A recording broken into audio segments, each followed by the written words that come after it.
Tenho muito orgulho disso.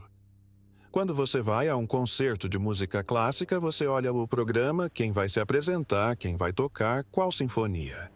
Aos 76 anos, o violinista mundialmente renomado e rei da valsa, André Rieu, enfrenta uma tragédia devastadora que chocou fãs ao redor do mundo. Conhecido por suas apresentações alegres e charme magnético, Rieu levou música, risos e beleza a milhões de pessoas. Mas, por trás das luzes brilhantes e das ovação de pé, esconde-se uma história de perda, dor e luta inimaginável que poucos conheciam. O que aconteceu com o amado maestro que um dia fez o mundo dançar, hoje revelamos a comovente tragédia de André Rieu, o homem que transformou o silêncio em canção. Uma homenagem silenciosa é por vezes a verdade mais eloquente, especialmente quando se trata de um homem que dedicou a vida a remodelar a música que o moldou. Muito antes de André Rieu se tornar o mundialmente famoso rei da valsa, espalhando alegria por palcos deslumbrantes, havia um menino em Maastricht que aprendeu a sobreviver nos espaços onde o afeto deveria ter existido. Nascido em 1 de outubro de 1949, numa cidade holandesa do pós-guerra que ainda vibrava com ecos da história. André cresceu num lar onde a disciplina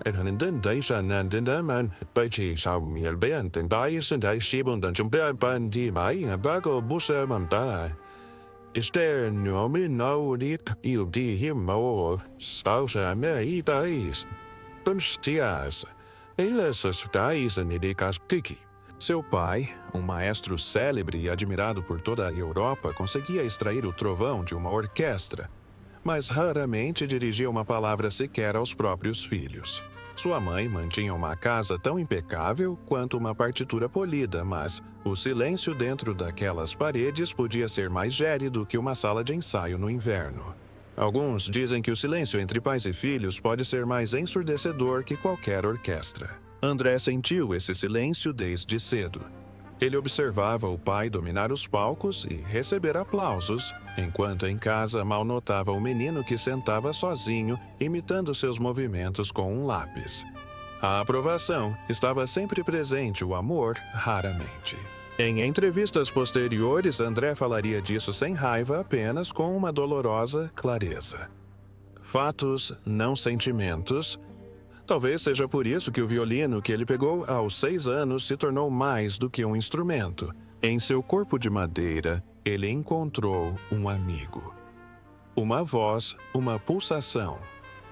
Praticava até altas horas da noite depois que a casa mergulhava no silêncio, tocando para a escuridão, tentando extrair calor das cordas. Aqueles anos plantaram sementes de talento e de angústia que mais tarde floresceriam em genialidade, mas também afetariam sua saúde com exaustão e pressão.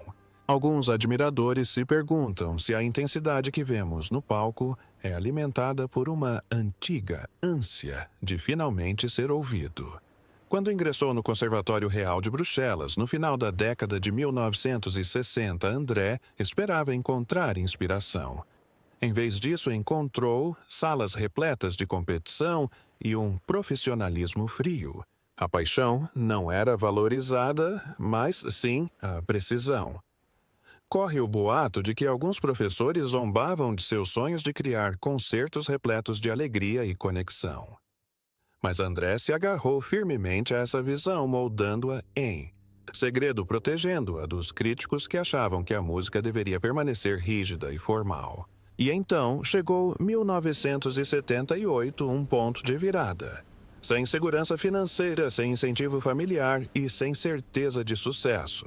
André reuniu um grupo de músicos que compartilhavam sua crença de que a música podia curar. Em um modesto espaço de ensaio em Maastricht, ele fundou a Orquestra de Salão de Maastricht, um ato ousado que desafiou silenciosamente séculos de tradição clássica. Os cômodos eram pequenos, o público ainda menor.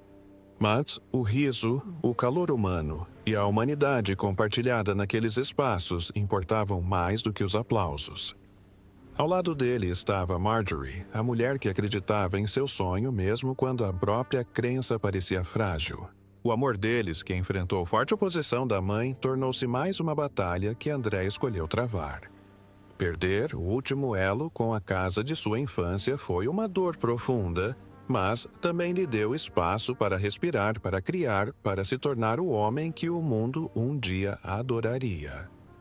Olhando para trás, André nunca afirmou ter se curado completamente. Ele simplesmente aprendeu a transformar o silêncio em som, a dor em melodia e a rejeição em beleza.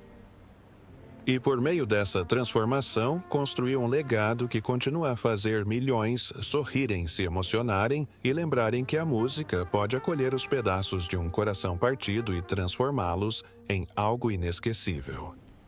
E quando André Rieu retornou àquelas salas de ensaio silenciosas, quais lutas e mágoas ocultas sua música transformou em triunfos inesquecíveis. A valsa que quase o destruiu. Quando o mundo começou a aclamar seu nome, André Rieu já havia enfrentado tempestades que a maioria do público sequer imaginava existir. Muito antes de deslumbrar plateias em Nova York, Viena ou Sydney com violinos arrebatadores e valsas grandiosas, havia um homem em uma sala de ensaio escura no final da década de 1980 segurando seu violino com tanta força que parecia uma âncora que o mantinha inteiro. Ele se perguntava repetidamente se a música poderia realmente curar a dor que carregava, se o som sozinho poderia remendar um coração partido e acalmar um espírito trêmulo. As pessoas costumam imaginar o sucesso como uma ascensão clara e constante. Mas a jornada de André foi mais como uma valsa dançada com os joelhos trêmulos. Alguns passos esperançosos para a frente, seguidos por um repentino retrocesso sempre à beira da desistência. Corriam rumores de que ele era teimoso demais, ousado demais e realista demais. Aos 38 anos, quando muitos músicos já haviam se acomodado em carreiras previsíveis, André surpreendeu a todos ao formar a orquestra Johann Strauss com apenas 12 integrantes. Era 1987 e, em vez de se integrar ao mundo da música clássica tradicional, ele optou por construir algo inteiramente original. Os críticos rejeitaram a ideia com desdém. Zombaram de seu objetivo de tornar a música clássica alegre e acessível. Debocharam dizendo que ele estava transformando a música erudita em um carnaval, como se a própria felicidade fosse um crime. Mas André permaneceu impassível. Ele acreditava que as valsas podiam respirar, podiam dançar, podiam fazer as pessoas se sentirem vivas. Queria afrouxar as amarras da música clássica e substituí-las por braços abertos. Mas os sonhos, especialmente os ousados, têm um preço alto. Mesmo após o primeiro grande concerto em 1º de janeiro de 1988, quando os aplausos ecoaram pelo salão, a realidade bateu à porta com mais força do que nunca. O dinheiro era extremamente escasso.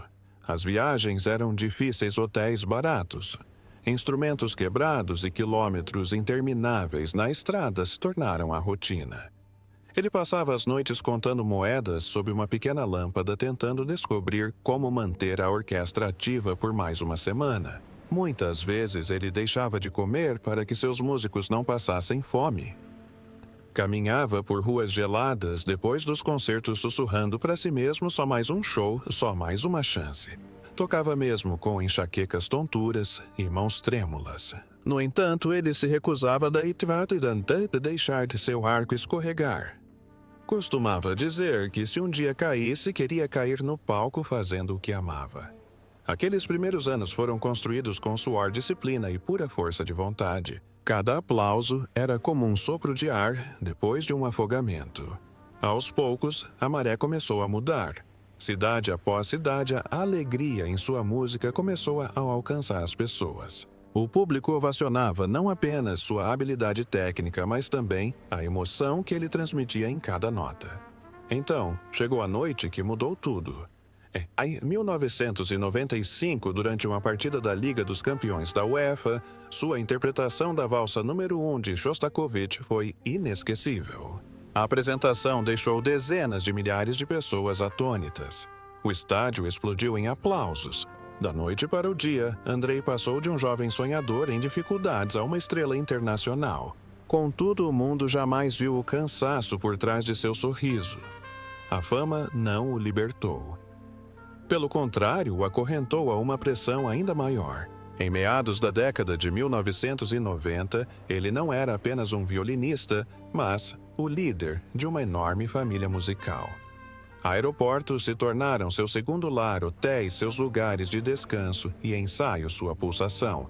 E todas as noites, não importava o quão pesada fosse a carga, ele subia ao palco como se nada no mundo pudesse quebrá-lo. Mas como ele pode manter sua coroa de rei da valsa quando o peso do medo, da pressão e do sacrifício ameaça quebrar até mesmo o intérprete mais forte? O peso por trás da valsa. A coroa do rei da valsa nunca foi feita de ouro. Ela foi moldada por anos de pressão, medo, sacrifício e um tipo de devoção obstinada que a maioria das pessoas jamais compreenderá completamente. Muito antes de o público em Viena, Tóquio ou Nova York o aplaudir sob lustres cintilantes, André Rieu já travava batalhas silenciosas que deixaram marcas muito mais profundas do que qualquer holofote poderia revelar.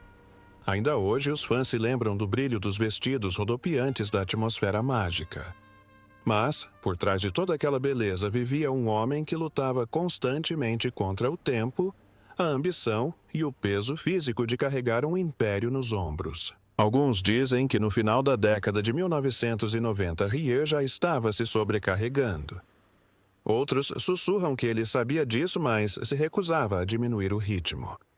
Ele havia construído algo raro, uma operação musical totalmente independente em Maastricht, sua cidade natal. Não era apenas um estúdio, mas um mundo. Um mundo que ele controlava de cima a baixo.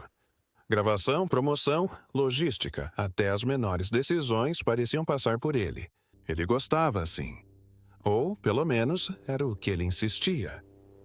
No entanto, havia momentos em que admitia que a responsabilidade parecia menos uma escolha e mais um fardo que se recusava a afrouxar seu aperto. No início dos anos 2000, a dimensão de suas produções era quase inacreditável. Centenas de funcionários dependiam dele. Suas turnês cruzavam continentes. Caminhões transportavam figurinos, instrumentos e violinos preciosos que carregavam gerações de história. Ele investiu em moradia para sua equipe e criou uma creche para os filhos dos músicos e manteve uma equipe de chefes para garantir que ninguém adoecesse durante as agendas exaustivas. Para quem via de fora, esses detalhes pareciam luxo. Para André, essas eram as maneiras que Shield encontrava para proteger sua orquestra, que ele frequentemente descrevia como minha família. Mas até mesmo as famílias desmoronam sob pressão. Em 2009, a tragédia aconteceu. Uma onda repentina de cancelamento se somou ao esgotamento profissional de saúde. Seu corpo simplesmente não aguentava mais. Os boatos se espalharam. Ele estava entrando em colapso financeiro físico, ou ambos. A verdade, segundo pessoas próximas a ele, era mais complexa. Dezenas de milhões evaporaram quase da noite para o dia. Suas noites em claro se tornaram um ritual de sobrevivência. Ele não estava calculando lucro. Estava calculando como manter todas as pessoas ao seu redor empregadas, alimentadas e seguras. Essa determinação se tornou tanto sua inimiga quanto sua salvação. E apesar de tudo isso, ele continuou se apresentando. Noite após noite, cidade após cidade, ele forçava um sorriso mesmo quando seus braços ficavam dormentes ou sua visão embaçada pelo cansaço. Certa vez, ele admitiu que houve ocasiões em que se curvou e não conseguia sentir os músculos, mas o rugido da plateia o impulsionou para a frente. Os aplausos o mantiveram de pé. A música o manteve vivo. Hoje, as pessoas mencionam seu patrimônio líquido, suas dezenas de propriedades, seu sucesso global e seus recordes mundiais. Mas ele raramente se vangloria de qualquer uma dessas coisas. O que importa para ele é algo mais simples. Ele sobreviveu a tudo. Sua música sobreviveu a tudo. E em cada nota que ele toca, seja em um grande palácio ou em uma sala de ensaio tranquila, há um eco da verdade que ele viveu. A grandeza se constrói na luta, é moldada pela fadiga fortalecida pela fé. Mesmo com o passar dos anos e o corpo fragilizado, o espírito por trás da valsa continua a dançar. Quais memórias os preciosos violinos de André Rieu irão revelar em seguida, e como seu castelo centenário continuará a moldar a música e as histórias de sua vida. A música que se recusou a se quebrar, se recusou a bashibzaia. Entre os muitos tesouros que moldaram a extraordinária vida de André Rieu, nenhum ressoa com a mesma complexa mistura de memória, medo e esperança que seus violinos centenários e o castelo do século XV que ele chama de lar.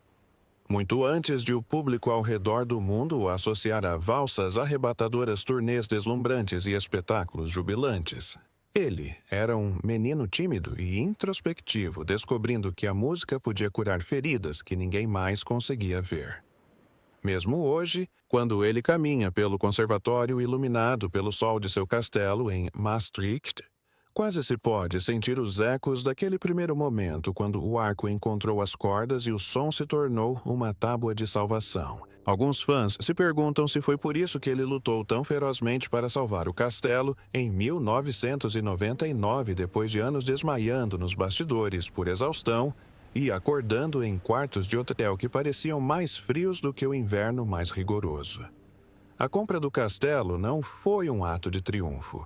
Foi uma tentativa silenciosa e íntima de reconstruir as partes de si mesmo que as turnês incessantes haviam desgastado. Contudo, o castelo, por mais grandioso que seja, sempre demonstrou uma paciência que o mundo exterior jamais poderia igualar. Durante os longos anos de restauração, André frequentemente descrevia o trabalho como terapêutico. Cada parede reparada, cada jardim revitalizado tornava-se um testemunho da ideia de que uma pessoa tal como um edifício podia ser reconstruída pedaço por pedaço. Até mesmo o quarto tropical que ele encheu de plantas raras se tornou seu refúgio particular, um santuário secreto onde ele podia se refugiar quando os ensaios pareciam sufocantes e o oxigênio escasso. No entanto, seu refúgio favorito não era nem o jardim, nem o grande salão. Era o estúdio de gravação escondido no interior do castelo. Amigos próximos contam como ele às vezes desaparecia por horas com o arco na mão extraindo notas do silêncio até que a música o acalmasse novamente. André entendia melhor do que a maioria que o silêncio tem o poder de confortar e de destruir num mesmo instante. Então, chegou o ano que testou todas as lições que ele pensava ter dominado. Em 2020, enquanto uma pandemia global se espalhava como uma tempestade repentina e imparável, os aplausos que haviam impulsionado seu coração por mais de 50 anos desapareceram quase da noite para o dia. Concertos sumiram de sua agenda. Os grandes palcos da Europa perderam o brilho.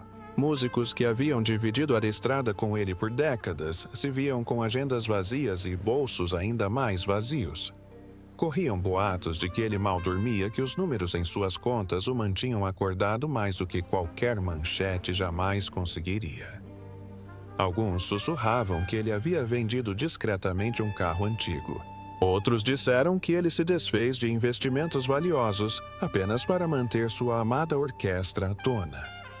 No entanto, o momento mais doloroso aconteceu quando ele se encontrou diante do Stradivarius de 1732, que o acompanhou por toda a Europa.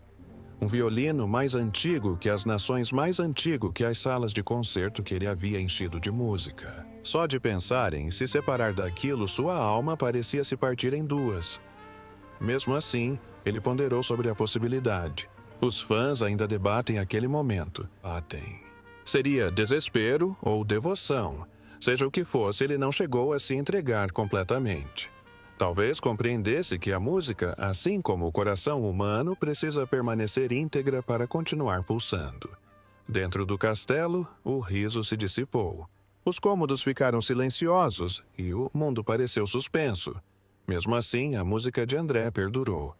Ela esperou pacientemente em silêncio até que o mundo reencontrasse seu ritmo. Um lembrete de que mesmo nos momentos mais sombrios a essência da música jamais morre de verdade. Mas, quando as portas do estúdio finalmente se abriram, que histórias ocultas, os instrumentos silenciosos e os ecos esquecidos revelaram sobre a pulsação eterna da música, a valsa entre o silêncio e a sobrevivência. O estúdio de gravação permaneceu intocado, como se guardasse suas próprias memórias. Os violinos repousavam como soldados leais aguardando uma ordem, e o ar parecia denso com os ecos que outrora preenchiam a sala. Contudo, por trás daquelas paredes silenciosas, André Rieu, mundialmente conhecido por transformar valsas em magia, enfrentava tempestades que nenhuma plateia jamais presenciou. As pessoas viam a elegância, o carisma, os vestidos rodopiantes e as melodias arrebatadoras. Poucos testemunharam as batalhas que se estendiam muito além das luzes do palco, muito antes de o público retornar aos seus lugares após o fechamento do mundo em 2020. Já se ouviam sussurros sobre sua luta. Momentos em que seu arco tremia, não por paixão, mas porque seu corpo sentia que o estava traindo. Décadas de viagens, noites em claro e apresentações intermináveis o haviam desgastado. Mas o golpe mais duro veio antes, em 2010, quando um vírus implacável se apoderou do funcionamento interno de seu ouvido. O equilíbrio se tornou algo desconhecido. Cada passo era como caminhar sobre a água que se movia sobre seus pés. O homem, que podia comandar uma orquestra inteira, se viu agarrado às próprias paredes apenas para se manter de pé.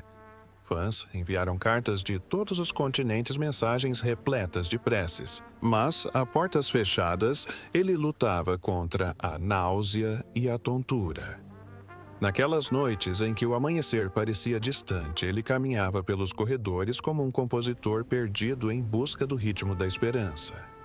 A recuperação chegou lentamente, frágil e incerta. Mas, assim que seus pés encontraram terreno firme novamente, a dor o atingiu de um lugar inesperado. Em 2016, durante uma turnê que deveria ser repleta de risos e música, Rudy Merckx, seu amigo mais próximo e trombonista, desmaiou sem aviso prévio. Num instante, ele estava brincando nos bastidores, no seguinte só havia silêncio. Um silêncio que André mais tarde chamou de uma ferida, que a música não conseguiu curar. Ele ainda subiu ao palco naquela noite, mas cada nota tremia com o peso da dor. Silenciosamente, sem dar explicações, ele começou a deixar um único compasso de silêncio durante cada apresentação. Uma pequena homenagem a Hu, um momento em que o mundo parava o suficiente para recordar. Os anos se passaram e André seguiu em frente, determinado a proporcionar ao público a alegria que moldou sua vida. Mas em 2024, a atenção retornou com força total. Durante um concerto no México sob luzes sufocantes e diante de dezenas de milhares de fãs, ele ergueu o arco e o mundo girou violentamente. Luzes piscantes, sombras rodopiantes e o som de vozes aterrorizadas se misturaram em uma névoa. Paramédicos correram para o local. Técnicos de palco gritaram e o homem, conhecido como o Rei da Valsa, desabou no chão diante de uma multidão atônita. Alguns dizem que aquele momento o transformou, outros acreditam que o tornou mais sensível, mais humilde.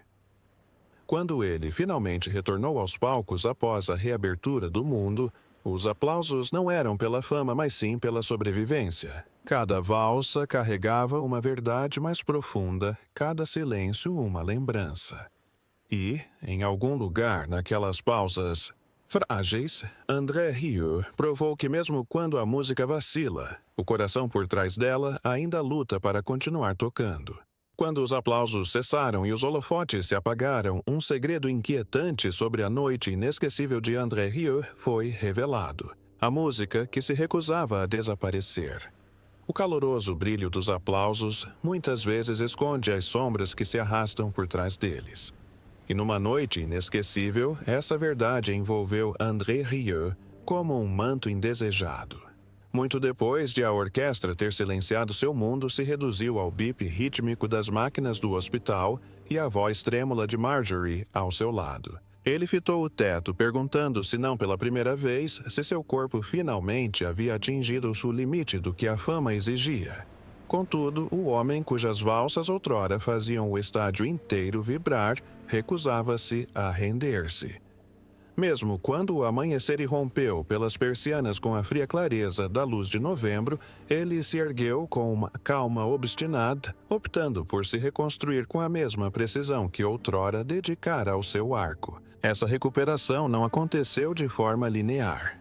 Foi em fragmentos minutos de prática interrompidos por ondas de tontura dias em que ele lutava contra as lágrimas apenas para completar uma única frase.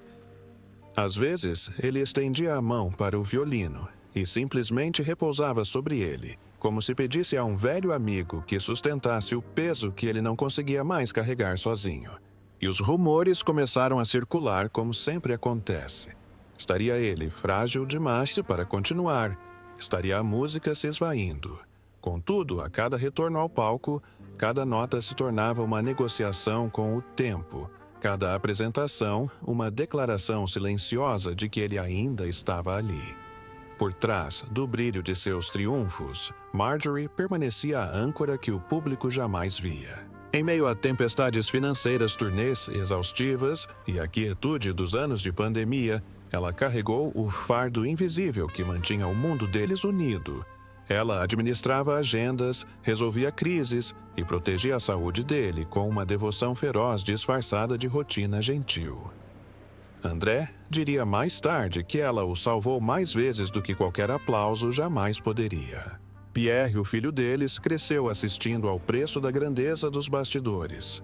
Quando chegou à idade adulta, entendeu que a fama vinha com mãos machucadas, pernas trêmulas e exaustão disfarçada por sorrisos educados. Hoje ele protege o legado do pai com vigilância silenciosa, ajustando os tempos dos ensaios, regulando a iluminação e às vezes insistindo em descanso quando André prefere prolongar o bis por mais tempo. Quando os aplausos cessam, Pierre sussurrou: certa vez é aí que o trabalho de verdade começa. E então a Daisy, a neta, que traz suavidade a uma vida construída sobre a disciplina. Seu riso preenche as mesmas salas de ensaio onde André um dia se esforçou ao máximo para alcançar a perfeição. Seus dedinhos dançavam sobre as teclas do piano com uma liberdade que ele nunca teve na infância. Observando-a tocar, ele costumava murmurar: a música encontrou um novo lar. Agora, em sua casa de 150 anos, perto de seu amado castelo do século XV em novembro de 2020, André vive em um ritmo mais tranquilo. Caminhadas ao amanhecer, chás de ervas e refeições equilibradas dão forma aos seus dias. À tarde, ele se recolhe ao seu estúdio, às vezes tocando por horas, às vezes simplesmente ouvindo o silêncio que agora cura em vez de assombrar. As noites pertencem à família Risos Suaves e aconchegos sem holofotes. As lembranças daqueles concertos de julho de 2025 cintilam como ecos de sobrevivência. Ele sussurrou nos bastidores: ainda estou aqui, e está mesmo. Cada nota que toca carrega o peso de uma vida inteira, um lembrete de que, embora a idade tenha enfraquecido seu corpo, aprofundou sua música. Seu legado não é o Castelo à Fortuna ou os violinos inestimáveis. São os milhões de corações mais tranquilos por causa de sua música. Porque mesmo quando o tempo se aproxima, o espírito de André Rieu continua a valsar. Então, o que você acha que realmente se esconde por trás da comovente tragédia de André Rieu aos 76 anos?